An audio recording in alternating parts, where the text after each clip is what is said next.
हम हर दिन सोचते हैं, लेकिन क्या हम कभी सोच पर कंट्रोल कर पाए हैं?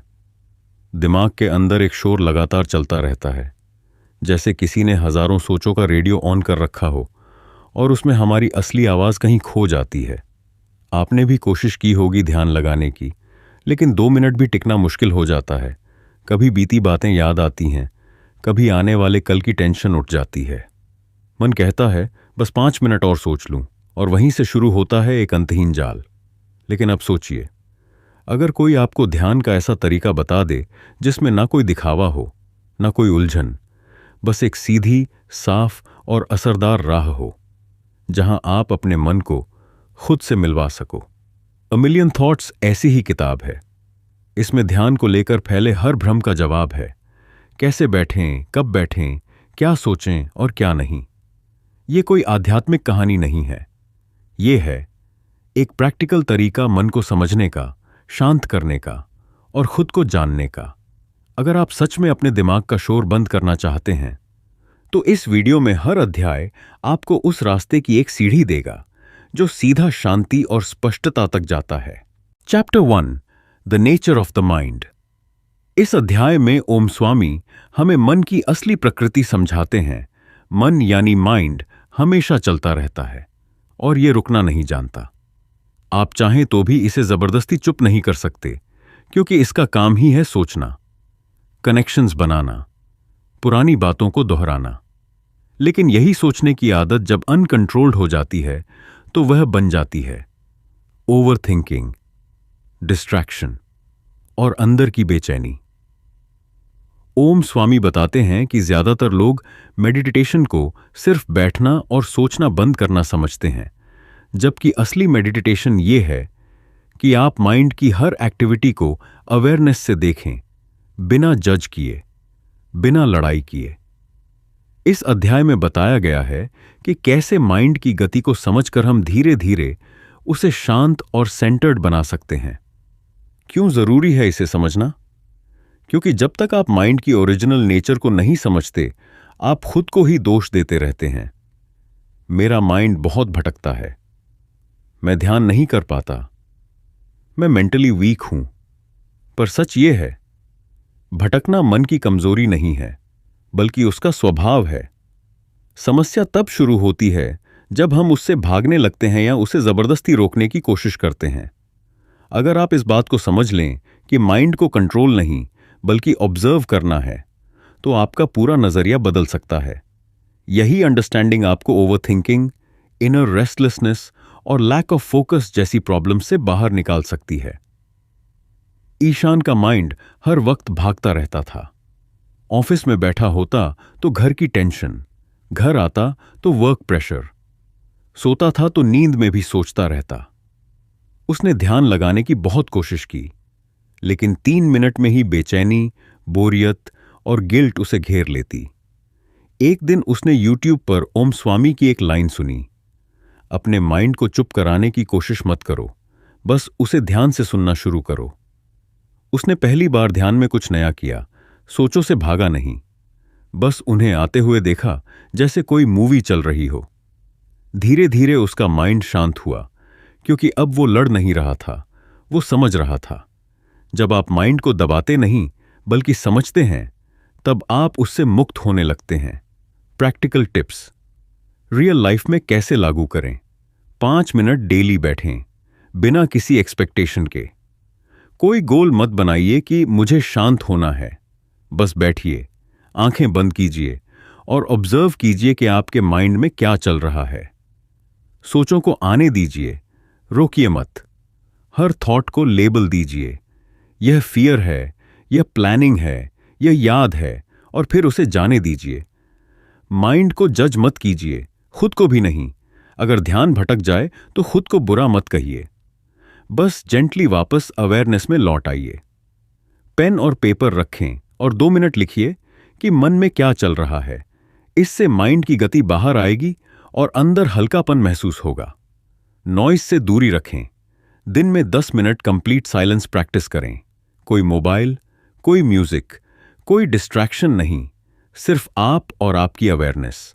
ओम स्वामी इस अध्याय में एक पावरफुल बात कहते हैं, माइंड तुम्हारा दुश्मन नहीं है, वो बस गलत समझा गया है। वो कहते हैं कि मन को चुप कराने की जरूरत नहीं है, बस उसे देखिए, ऑब्जर्व कीजिए, क्योंकि जब आप देखने लगते हैं अवेयरनेस जगने लगती है, और अवेयरनेस ही माइंड को शांत करती है नेचुरली। मेडिटेशन कोई परफॉर्मेंस नहीं है, ये एक प्रोसेस है जहां आप धीरे धीरे अपने ही माइंड के साथ एक हेल्थी रिलेशनशिप बनाना सीखते हैं। Chapter 2, types of meditation. बहुत सारे लोग मेडिटेशन शुरू तो करते हैं, लेकिन कुछ दिन में छोड़ देते हैं, क्योंकि उन्हें लगता है कि मुझसे ध्यान नहीं हो रहा, मुझे कोई फायदा नहीं दिख रहा, या मैं सही तरीका नहीं जानता। असल में मेडिटेशन कोई एक मेथड नहीं है। जैसे एक ही मेडिसिन हर मरीज के लिए काम नहीं करती, वैसे ही हर माइंड के लिए एक ही ध्यान विधि इफेक्टिव नहीं होती। ओम स्वामी इस अध्याय में बताते हैं कि मेडिटेशन के भी अलग अलग प्रकार होते हैं। हर मेथड का एक अलग उद्देश्य और परिणाम होता है।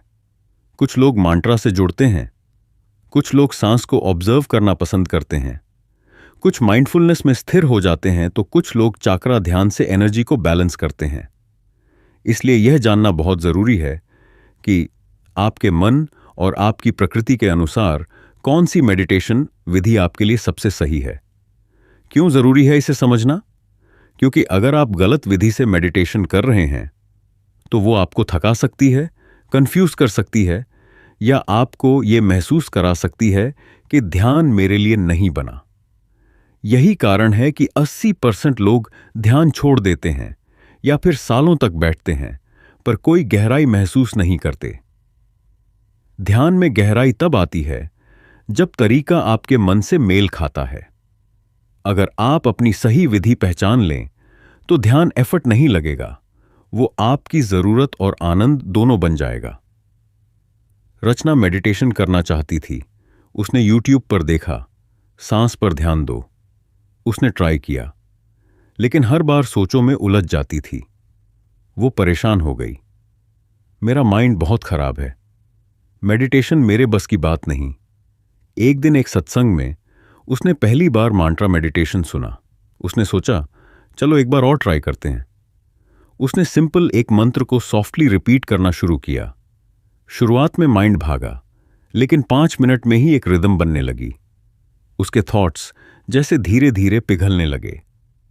कुछ ही हफ्तों में रचना का एंजाइटी लेवल 70% कम हो गया, क्योंकि उसे अपनी सही विधि मिल गई थी। मेडिटेशन छोड़ने से पहले मेथड बदलकर देखिए। हर माइंड की चाबी अलग होती है। रियल लाइफ में अपनाने के प्रैक्टिकल टिप्स। अपनी प्रकृति पहचानिए। आप किस टाइप के इंसान हैं? अगर आप नेचुरली इमोशनल हैं, मंत्रा मेडिटेशन आपके लिए है। अगर आप लॉजिकल और ऑब्जर्वेंट हैं, ब्रेथ या माइंडफुलनेस मेथड बेहतर होगी।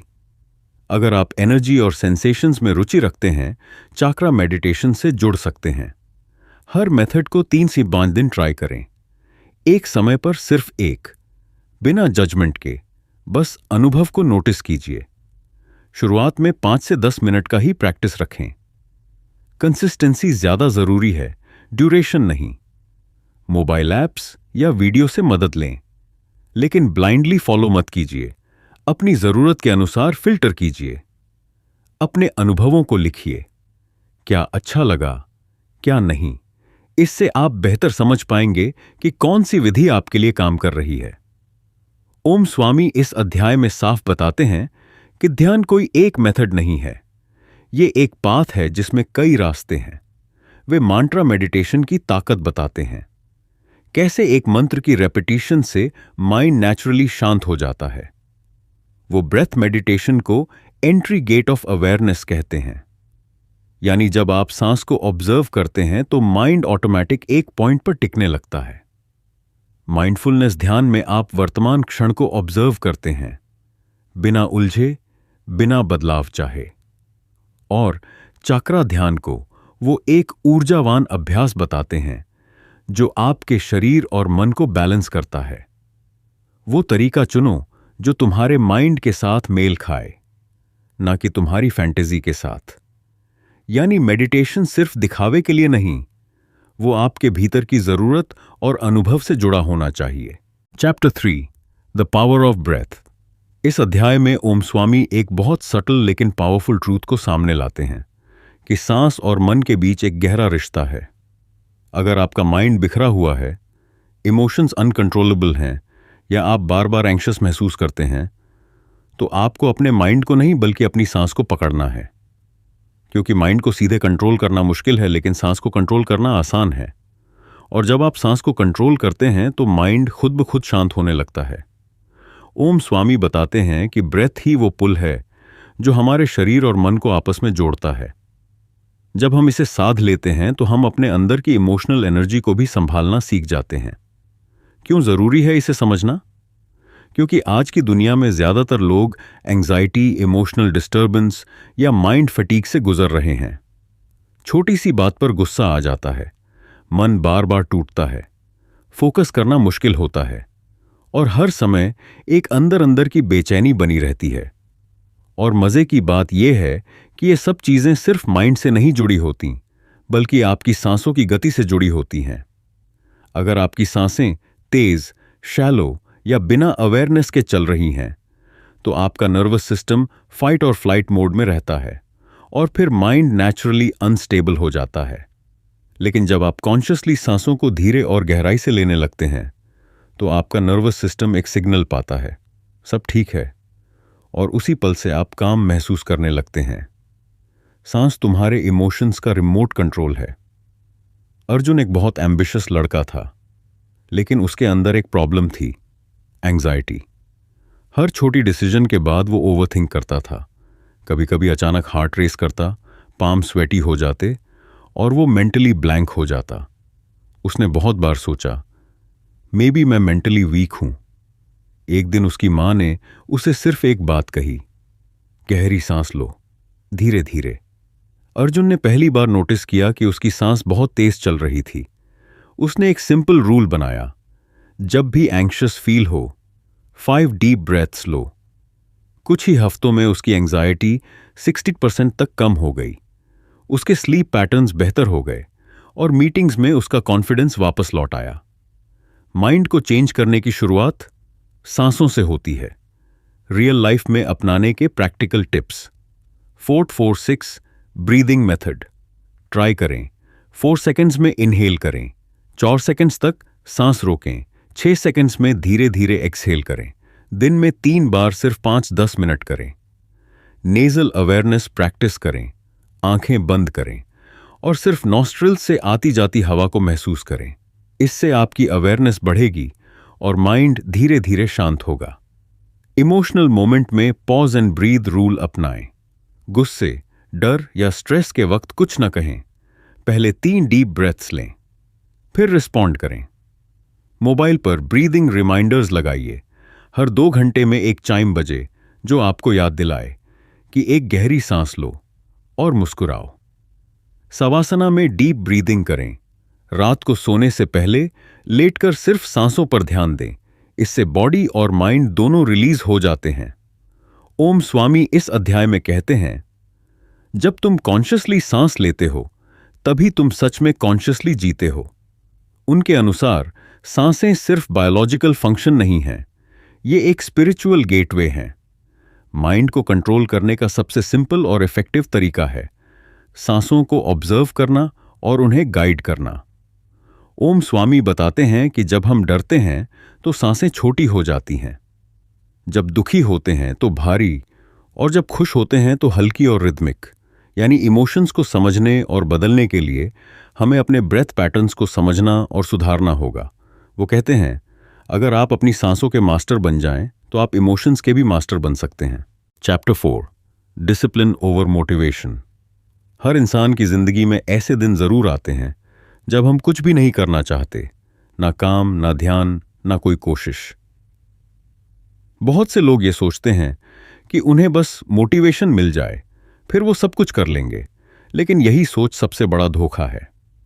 इस अध्याय में ओम स्वामी बताते हैं कि सच्चा बदलाव मोटिवेशन से नहीं, डिसिप्लिन से आता है। मोटिवेशन एक इमोशन है जो कभी आता है, कभी चला जाता है, लेकिन डिसिप्लिन एक निर्णय है जो आप तब भी निभाते हैं जब मन नहीं करता। ध्यान का असली फल तब मिलता है जब आप रोज उस अभ्यास पर बैठते हैं, चाहे मन खुश हो या दुखी, चाहे समय हो या न हो। ओम स्वामी कहते हैं, जो इंसान खुद से किया हुआ वादा निभा ले वही साधक है। क्यों जरूरी है इसे समझना? क्योंकि हम सब अक्सर यही सोचते हैं, आज मन नहीं है, कल कर लूंगा, थोड़ा टाइम चाहिए, फिर से शुरू करूंगा। और फिर एक दिन, 2 दिन, धीरे धीरे आदतें टूट जाती हैं। इस दुनिया में हजारों लोग हर साल ध्यान शुरू करते हैं, लेकिन कुछ ही लोग उसे कंसिस्टेंटली निभा पाते हैं। क्यों? क्योंकि वो मोटिवेशन पर डिपेंड करते हैं, ना कि सेल्फ डिसिप्लिन पर।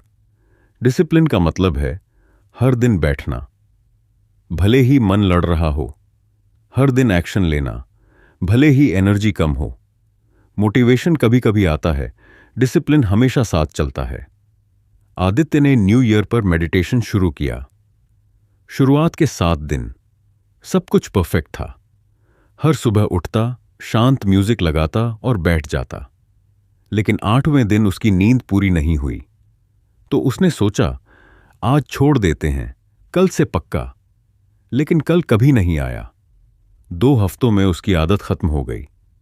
फिर गिल्ट आया, फिर डिसअपॉइंटमेंट, और खुद पर भरोसा टूटने लगा। कुछ महीने बाद आदित्य ने फिर एक बार सोचा, इस बार मैं सिर्फ 5 मिनट के लिए बैठूंगा, चाहे मन हो या ना हो। शुरुआत में मुश्किल हुई, लेकिन उसने टाइम फिक्स कर लिया, हर दिन बस 5 मिनट।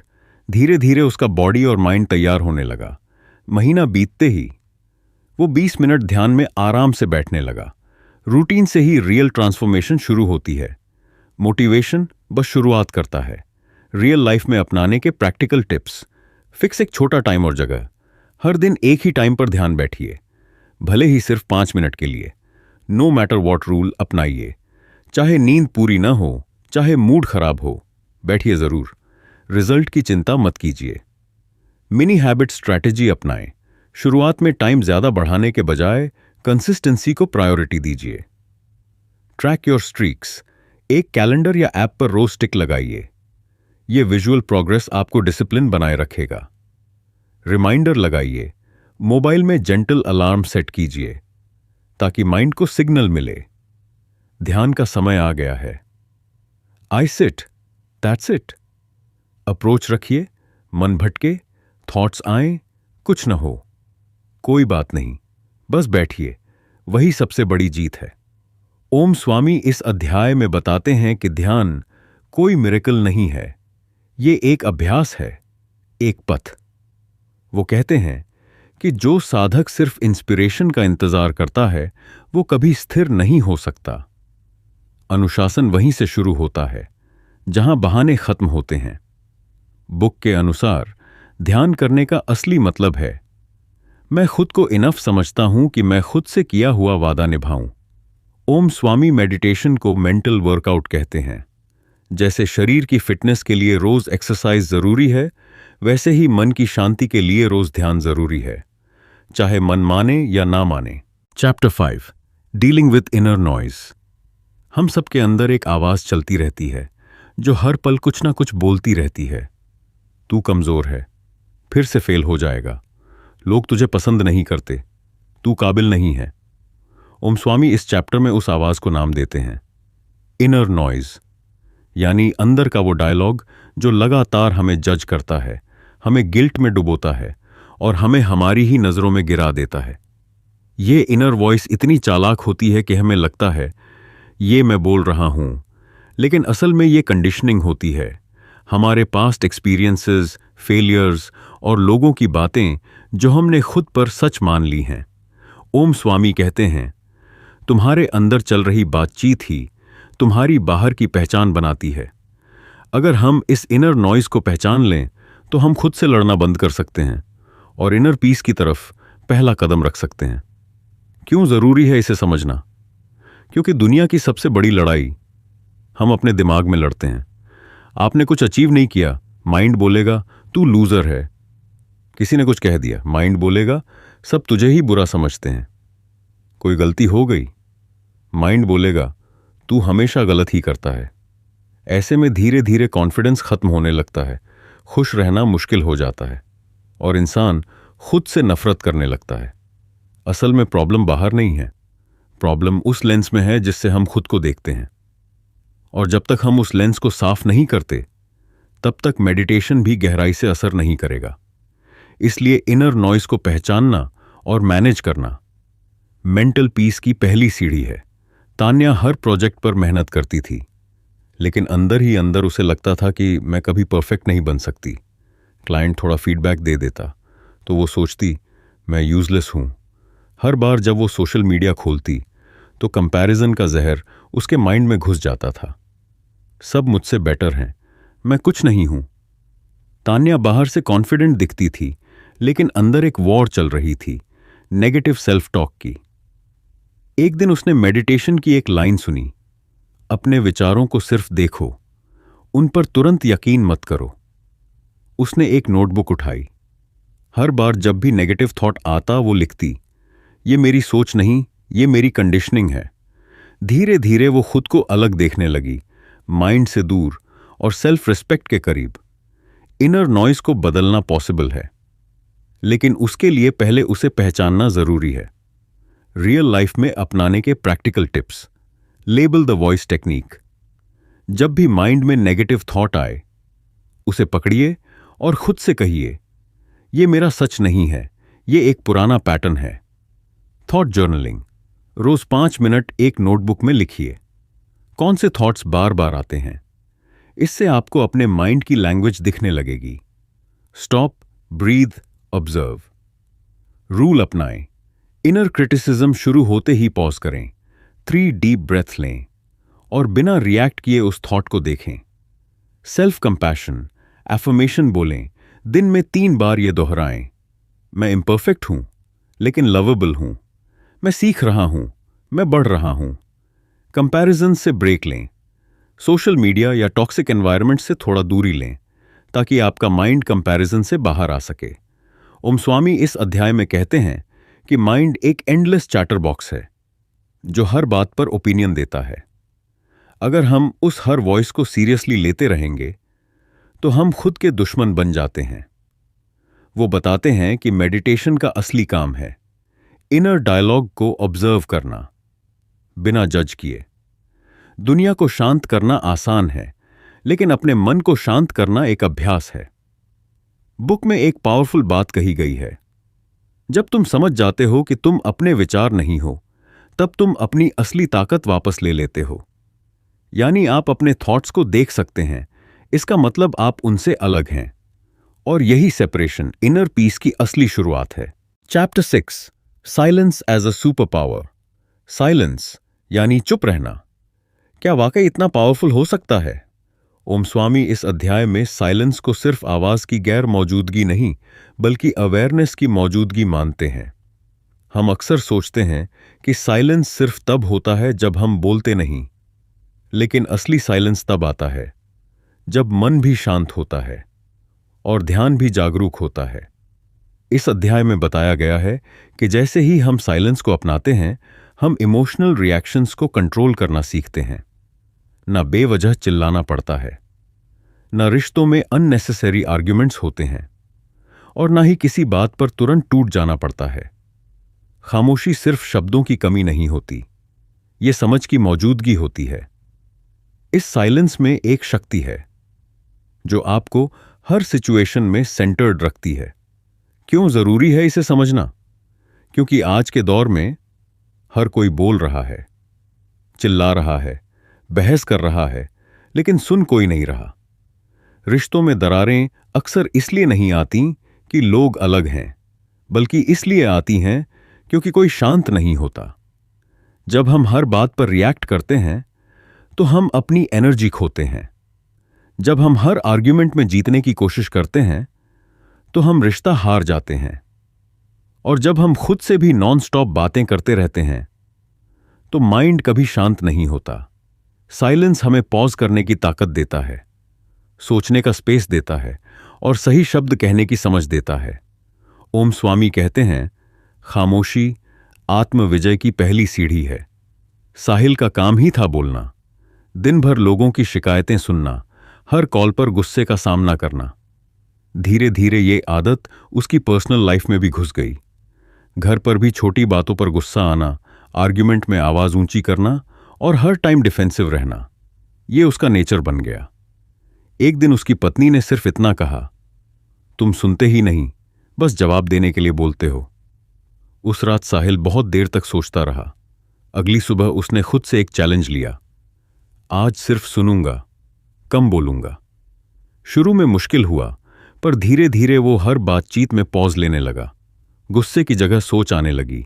1 महीने में उसके काम में भी बदलाव आया, घर में भी शांति आई, और सबसे बड़ी बात, वो खुद को बेहतर समझने लगा।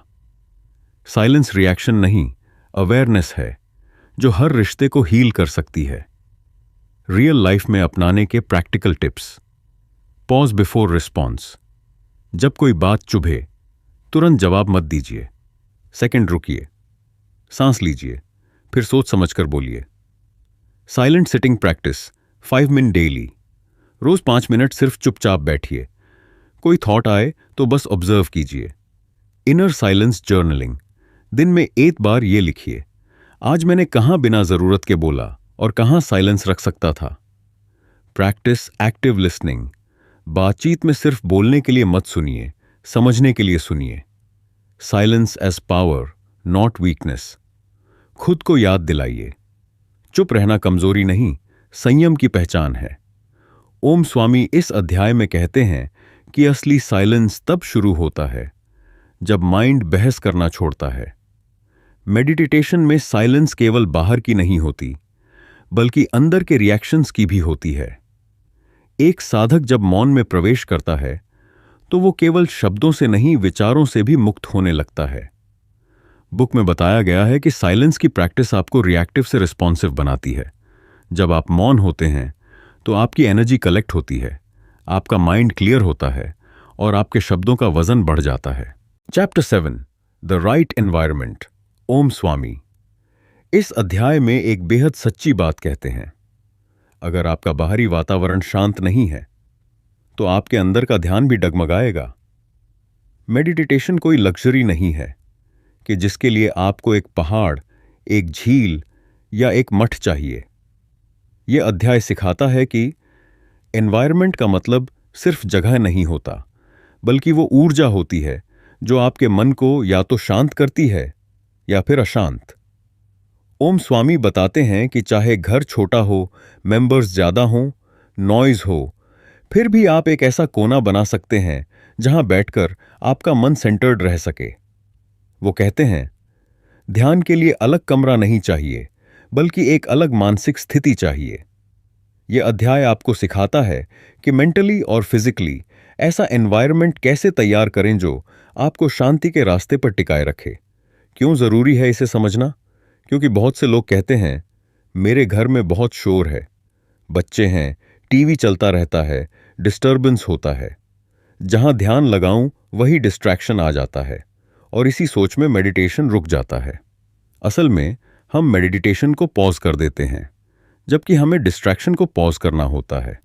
अगर आपने अपनी एनवायरनमेंट को थोड़ा सा कॉन्शियस बना लिया तो आपका ध्यान, आपकी एनर्जी और आपका पेशेंस तीनों बढ़ने लगेंगे। अगर आपके पास एक शांत जगह नहीं है तो कम से कम एक इंटेंशनल माइंडसेट तो हो सकता है। यह अध्याय समझाता है कि असली ध्यान तब होता है जब आप डिस्टर्बेंस के बीच में भी शांत रहने की कला सीख जाते हैं। रुचिका हमेशा मेडिटेशन शुरू करना चाहती थी, लेकिन घर में शांति का नामो निशान नहीं था। सुबह बच्चों का स्कूल, दोपहर में घर का काम, शाम को टीवी, मोबाइल, किचन, हर वक्त कोई ना कोई आवाज। उसे लगता था, मेडिटेशन मेरे लिए नहीं है, ये तो सिर्फ अकेले रहने वाले लोग कर सकते हैं। फिर एक दिन उसने एक वीडियो में सुना, एनवायरनमेंट बाहर से नहीं, भीतर से बनाया जाता है। उसने धीरे धीरे अपने लिए घर के एक कोने में एक छोटा सा ध्यान स्थान बना लिया।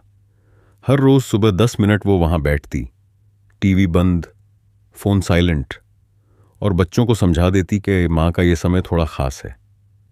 शुरुआत में मुश्किल थी, पर धीरे धीरे वो 10 मिनट उसके दिन का सबसे शांत समय बन गया। जब आप खुद एनवायरनमेंट को सेक्रेड मानते हैं तो बाकी लोग भी उसे मानने लगते हैं। रियल लाइफ में अपनाने के प्रैक्टिकल टिप्स। अपना कॉर्नर बनाइए, सेक्रेट स्पेस। घर में एक छोटा सा स्पेस चुनिए, चाहे वो आपकी बेड की साइड हो, बालकनी का कोना हो या स्टडी टेबल, जहां आप रोज मेडिटेशन करें। Use same place daily. एक ही जगह रोज ध्यान करने से वहां एक काम एनर्जी बनती है जो आपके माइंड को इंस्टेंटली शांत कर देती है। Keep it clean and simple. उस जगह को साफ सुथरा रखें, थोड़ा सा सुगंधित इफ पॉसिबल, और कोई डिस्ट्रैक्शन ना हो। टाइम फिक्स कीजिए, रोज एक निश्चित समय तय करें जिससे फैमिली भी जान जाए कि ये आपका क्वाइट टाइम है। मेंटल बाउंड्रीज बनाइए। अगर फिजिकल नॉइस से बचना पॉसिबल नहीं है तो खुद से कहिए, ये बाहर की आवाज है, मेरी शांति अंदर है। यूज सिंपल साउंड्स, नेचर या ब्रेथ। ध्यान को एंकर करने के लिए अपनी सांसों पर या किसी हल्की साउंड जैसे पंखा, पक्षियों की आवाज पर ध्यान दें। ओम स्वामी कहते हैं, एक सही माहौल कोई लग्जरी नहीं है, यह एक साधक के लिए जरूरी होता है। बुक में यह भी बताया गया है कि अगर आप सही माहौल नहीं बना पा रहे तो उसका हल बाहर नहीं, आपके भीतर है। आपका डेडिकेशन, आपकी इंटेंशन और आपकी इनर क्लैरिटी ही सबसे बड़ा एनवायरनमेंट है। बाहर की खामोशी एक बोनस है, लेकिन अंदर की खामोशी एक वरदान है। ओम स्वामी बताते हैं कि ध्यान कोई फैंसी थिंग नहीं है, ये एक डिसिप्लिन है और सही एनवायरनमेंट उस डिसिप्लिन को आसान बना देता है। Chapter 8, what real progress looks like. मैं मेडिटेट तो कर रहा हूं, पर कोई अनुभव क्यों नहीं हो रहा? ना कोई लाइट दिख रही है, ना कोई वाइब्रेशन महसूस हो रही है। ये सवाल हर स्पिरिचुअल सीकर के मन में एक न एक दिन आता ही है। ओम स्वामी इस चैप्टर में हमें सच्चाई से मिलवाते हैं कि ध्यान में असली प्रोग्रेस क्या होती है। बहुत लोग सोचते हैं कि ध्यान का मतलब है कुछ चमत्कारी अनुभव होना, कोई विजन आना या शरीर में कोई झटका महसूस होना। पर सच्चाई यह है कि ध्यान का गहरा असर बाहर से नहीं, भीतर से होता है। ओम स्वामी कहते हैं, अगर तुम पहले से ज्यादा शांत, दयालु और जागरूक बन रहे हो तो समझो तुम सही दिशा में बढ़ रहे हो। इस अध्याय में बताया गया है कि जब आप मेडिटेशन में कंसिस्टेंट होते हैं तो धीरे धीरे आपके अंदर सटल परिवर्तन होते हैं।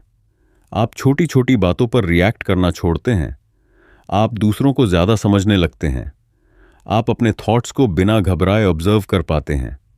यही असली सफलता है। क्यों जरूरी है इसे समझना? क्योंकि आजकल की दुनिया इंस्टेंट रिजल्ट चाहती है। 5 दिन मेडिटेशन किया और अगर कुछ फील नहीं हुआ तो छोड़ दिया। बहुत से लोग मेडिटेशन को एक मूवी की तरह ट्रीट करते हैं। हर दिन कोई नया सीन चाहिए, कुछ मैजिकल महसूस होना चाहिए।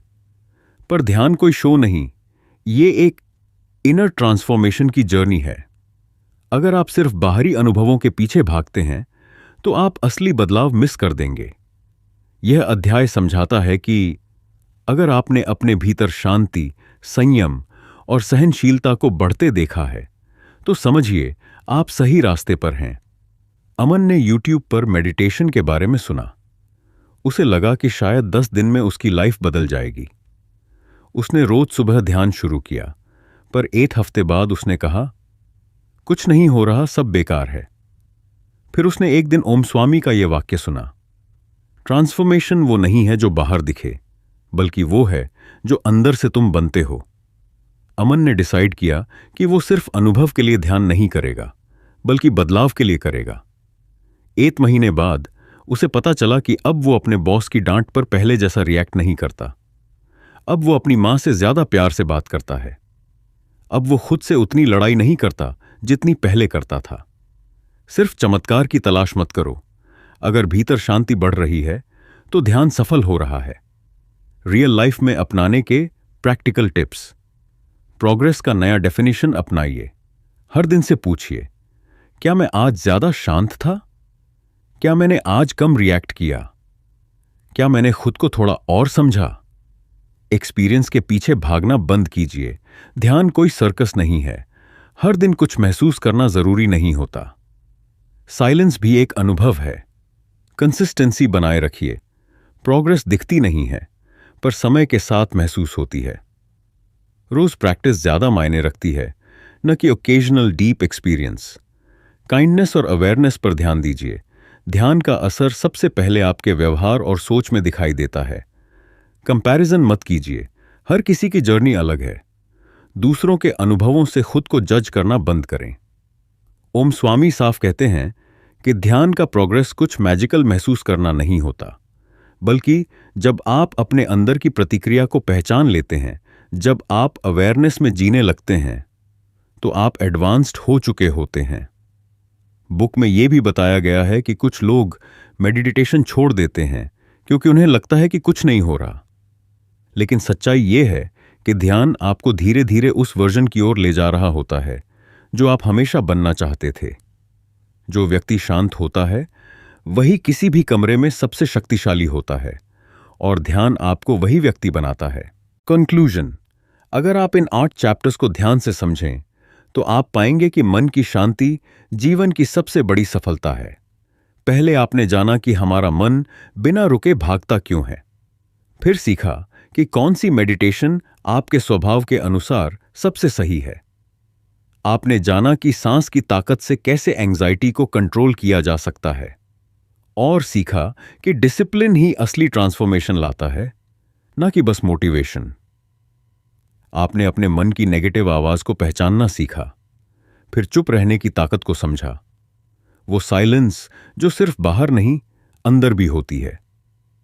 आपने सीखा कि एक सही माहौल बनाकर कैसे ध्यान को आसान बनाया जा सकता है, और आखिर में ये गहरी बात सीखी कि असली प्रोग्रेस फ्लैशी नहीं होती, वो कामनेस, अवेयरनेस और काइंडनेस के रूप में धीरे धीरे आपके भीतर उभरती है। इन 8 अध्यायों में छुपा है एक शांत, संतुलित और सशक्त जीवन जीने का राज। अगर आपको ये वीडियो पसंद आया हो तो सब्सक्राइब करना ना भूलें, और अगर आप इस किताब को गहराई से पढ़ना चाहते हैं तो डिस्क्रिप्शन में दिए गए लिंक से इसका ई-बुक जरूर खरीदें। आपका ये एक कदम आपकी जिंदगी बदल सकता है।